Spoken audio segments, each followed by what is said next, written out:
கிறிஸ்துவுக்குள் அன்பானவர்களே, கிறிஸ்துவின் அன்பின் ஊழிய சார்பாக நான் உங்களை வாழ்த்தி வரவேற்கிறேன்.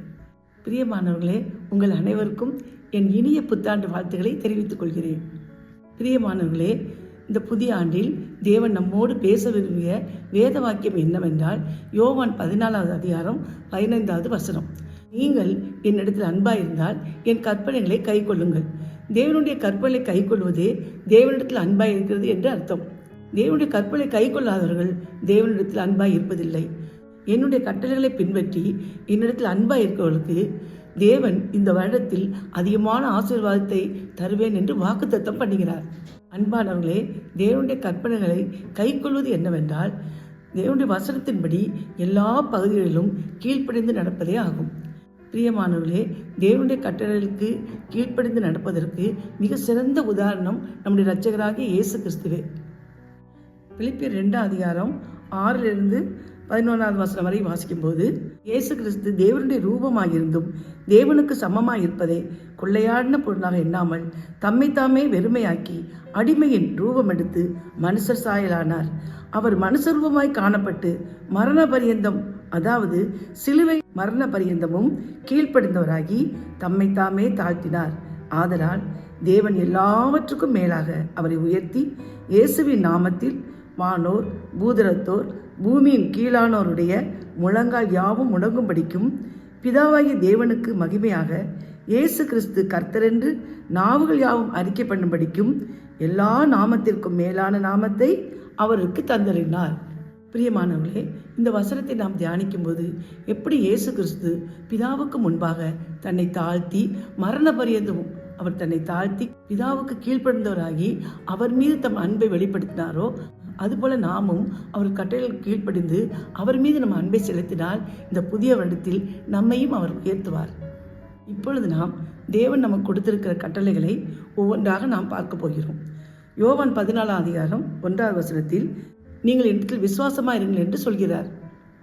இந்த யோவான் சுவிசேஷத்தில் நம்முடைய இரட்சகராகிய இயேசு கிறிஸ்து விசுவாசியுங்கள், விசுவாசத்தில் நிலைத்திருங்கள், நித்திய ஜீவனை பெற்றுக்கொள்ளுங்கள் என்று சொல்கிறார். இதற்கு அர்த்தம் என்னவென்றால் நீங்கள் எல்லா காலத்திலும் அவர் மீது வைத்திருக்கும் விசுவாசத்தில் நீங்கள் நிலைத்திருக்க வேண்டும்.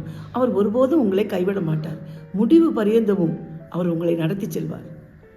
பிரியமானவர்களே, நம் 2வது கட்டளை என்னவென்றால் நாம் தாழ்மை உள்ளவராக இருக்க வேண்டும் என்று தேவன் விரும்புகிறார்.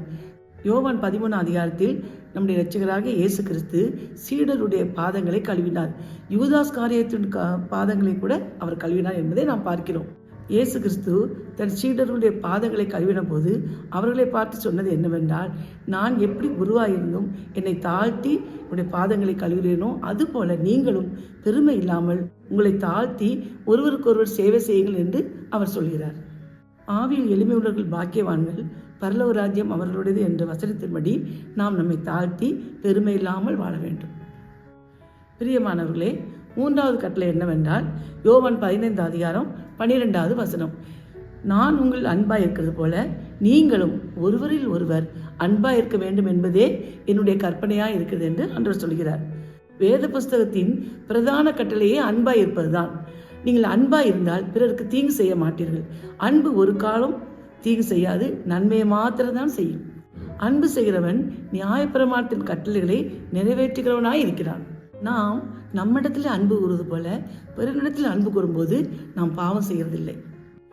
இப்படி நாம் கட்டளைகளுக்கு கீழ்ப்படியும் போது கொலை செய்ய மாட்டோம், விபச்சாரம் செய்ய மாட்டோம், களவு செய்ய மாட்டோம், பொய் சாட்சி சொல்ல மாட்டோம், பிறர் பொருளை நாம் இச்சிக்க மாட்டோம்.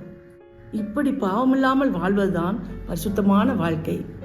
4வது கட்டளை என்னவென்றால் 1 பேதுரு 1 அதிகாரம் 16-15 நம்ம வாசிக்க போகிறோம். நான் பரிசுத்தராகையால் நீங்களும் பரிசுத்தராயிருங்கள் என்று எழுதியிருக்கிறதே. உங்களை அழைத்தவர் பரிசுத்தராய் இருக்கிறது போல நீங்களும் உங்கள் நடக்கைகள் எல்லாவற்றிலேயும் பரிசுத்தராயிருங்கள். நம்முடைய பார்வைகள், நம் கேட்கிற காரியங்கள், நம்முடைய வாயின் வார்த்தைகள், கைகளின் கிரியைகள் எல்லாவற்றிலேயும் நாம் பரிசுத்தராய் இருக்க வேண்டும். இப்பொழுது நாம் வாழ்கிற காலம் பாவங்கள் நிறைந்த உலகத்திலே நாம் வாழ்ந்து கொண்டிருக்கிறோம். ஸ்மார்ட் போன், டிவி, இப்படிப்பட்ட எல்லா காரியங்களிலும் பாவங்கள் நிறைந்திருக்கிறது. பாவம் செய்வதற்கு மிகவும் சுலபமான வழிகள் இப்பொழுது இருக்கிறதே நாம் பார்க்கிறோம். அப்படி இருக்க கிறிஸ்தவர்களாக இருக்கிற நாம் பார்க்கிற பார்வைகள், கேட்கிற காரியங்கள், இருதயத்தின் நினைவுகள், நம்முடைய வாயின் வார்த்தைகள், கைகளின் கிரியைகள் எல்லாவற்றிலும் நாம் பரிசுத்தமாக இருக்க வேண்டும். பரிசுத்தமாக இருக்கிறவன் தேவனை தரிசிப்பான் என்று வாக்கியம் சொல்கிறது. ஆதலால் நீங்கள் எல்லா நடவடிக்கைகளும் பரிசுத்தமாக இருங்கள்.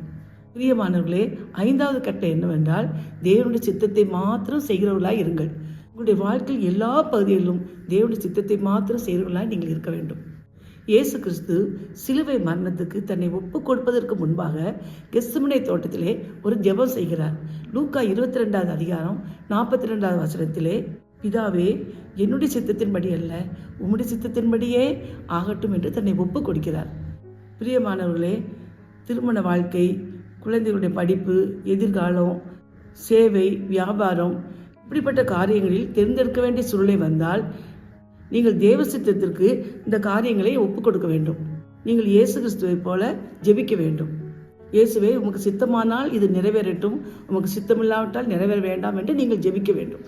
நீங்கள் ஜெபித்து ஒப்புக் கொடுக்கும்போது தேவனுக்கு சித்தமானது நடக்கும். தேவனுக்கு சித்தம் இல்லாது நடக்காது, அது அகன்று போகும். தேவனுடைய சித்தத்தின்படி உங்கள் வாழ்க்கை அமைத்தால் அது ஜெயத்தையும் ஆசீர்வாதத்தையும் கொண்டு தரும். அதில் தோல்வி இருக்காது. அதனுடைய எல்லா தேவைகளையும் அவர் சந்திப்பார். அவர் உங்களை கைவிட மாட்டார். அப்படி இருக்க உங்கள் வாழ்க்கையில் எல்லா பகுதிகளிலும் தேவனுடைய சித்தத்தின்படி ஒப்பு கொடுத்து அதன்படி வாழுங்கள். நீங்கள் நிச்சயமாக ஜெயத்தை பெற்றுக்கொள்வீர்கள். பிரியமானவர்களே, இந்த கட்டளைகளை எல்லாம் நான் எப்படி பின்பற்றுவேன் என்று நீங்கள் யோசிக்கலாம். யோவான் 14:16 தேவன் உங்களுக்கு பரிசுத்த ஆவியாகிய தேற்றவாளனை உங்களுக்கு கொடுத்திருக்கிறார். அதாவது துணையாளரை உங்களுக்கு கொடுத்திருக்கிறார். அவர் உங்களில் வாசமாய் இருக்கிறார். அவர் உங்களில் வாசமாய் இருப்பதனால் இந்த கட்டளைகளை எல்லாம் நீங்கள் பின்பற்றி நடக்கும்படி உங்களுக்கு உதவி செய்வார். பிரியமானவர்களே, இந்த சத்திய ஆவியானவர் துணையோடு நீங்கள் அவரில் நிலைத்திருக்க வேண்டும். யோவான் 15:5 நீங்கள் அவரில் நிலைத்திருந்தால் அவர் உங்களில் நிலைத்திருப்பார். அவர் உங்களில் நிலைத்திருந்தால் நீங்கள் மிகுந்த கனிகளை கொடுக்கிறவர்களாய் இருப்பீர்கள். நீங்கள் நிலைத்திருக்கிறது என்னவென்றால், நீங்கள் அவரோடு நடப்பது. அதாவது தனி ஜெபம் செய்ய வேண்டும், குடும்ப ஜெபம் செய்ய வேண்டும், கணவன் மனைவிகள் இணைந்து ஜெபம் பண்ண வேண்டும், வேத வசனத்தை வாசிக்க வேண்டும். இப்படி யார் நிலைத்திருப்பார்களோ அவர்கள் அதிகமான கனிகளை கொடுக்கிறவர்களாய் இருப்பார்கள். அவர்கள் தேவனுடைய கட்டளைகளை பின்பற்றுகிறவர்களாய் இருப்பார்கள்.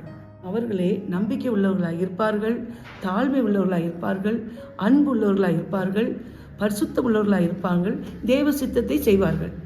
இப்படியாக தேவனுடைய கட்டளைகளுக்கு கீழ்ப்படிந்து அவரில் அன்பு கூறியவர்களாக இருப்பீர்களானால் இந்த புதிய வருடம், இந்த 2025வது ஆண்டு புதிய வருடம் உங்களுக்கு ஆசீர்வாதமாக இருக்கும். உங்களுடைய கஷ்டங்கள், உங்களுடைய நோய்கள், உங்களுடைய கடன் பிரச்சனைகள், பிசாசின் தொந்தரவுகள், எல்லா வேதைகளிலிருந்தும் உங்களை காப்பாற்றுவார். எல்லா குறைவுகளையும் நீக்குவார். உங்கள் பிள்ளைகளுக்கு ஏற்ற வேலை திருமணம் நடக்கும். உங்கள் பிள்ளைகளுடைய படிப்பு, எதிர்காலம் எல்லாவற்றையும் தேவன் பார்த்துக் கொள்வார். உங்கள் வியாபாரத்தை தேவன் ஆசீர்வதிப்பார். உங்கள் எல்லைகளை விரிவடைய செய்வார். உங்கள் ஊழியங்கள் அதிகமாய் வளரும். உங்கள் சபையிலே ஆத்துமாக்கள் நிறைந்து இருப்பார்கள். உங்கள் தேவைகள் அனைத்தும் சந்திக்கப்படும். தேவன் உங்களோடு கூட இருந்து எல்லாவற்றிலையும் உங்களுக்கு ஜெயம் கொடுப்பார். அவர் ஒருபோதும் உங்களை கைவிட மாட்டார். உங்களுக்கு விரோதமாய் வருகிறவர்கள், ஒரு வழியாய் வந்தவர்கள் 7 வழியாய் ஓடி போவார்கள். உங்களுக்கு விரோதமாய் உருவாக்கப்படும் எந்த ஆயுதமும் வாய்க்காதே போகும். இப்படியாக இந்த வருடம் உங்களுக்கு மிகவும் ஆசீர்வாதமாய் இருக்கும். ஆதலால் உங்களுக்கு தேவன் கொடுத்த கட்டளைகளை நீங்கள் பின்பற்றி அவரிடத்தில் அன்பு கூறுங்கள். நீங்கள் அப்படி அவர்கள் அன்பு கூறும்போது ஆசீர்வாதமான இந்த வருஷத்தை நீங்கள் காண்பீர்கள். தேவன் இந்த வாக்கியங்கள் மூலமாக உங்களை அதிகமாக ஆசீர்வதிப்பாராக. பிரியமானவர்களே, வாருங்கள் நாம் ஜெபிக்கலாம். அன்பின் ஆண்டவரே, நீங்கள் கொடுத்த அருமையான கட்டளைகளுக்காக நாங்கள் நன்றியோடு ஸ்தோத்தரிக்கிறோம். கர்த்தாவே, உமது கட்டளைகளுக்கு கீழ்ப்படுகிறவனே உண்மையில் அன்பு கூறுகிறவன் என்று சொன்னீங்கப்பா.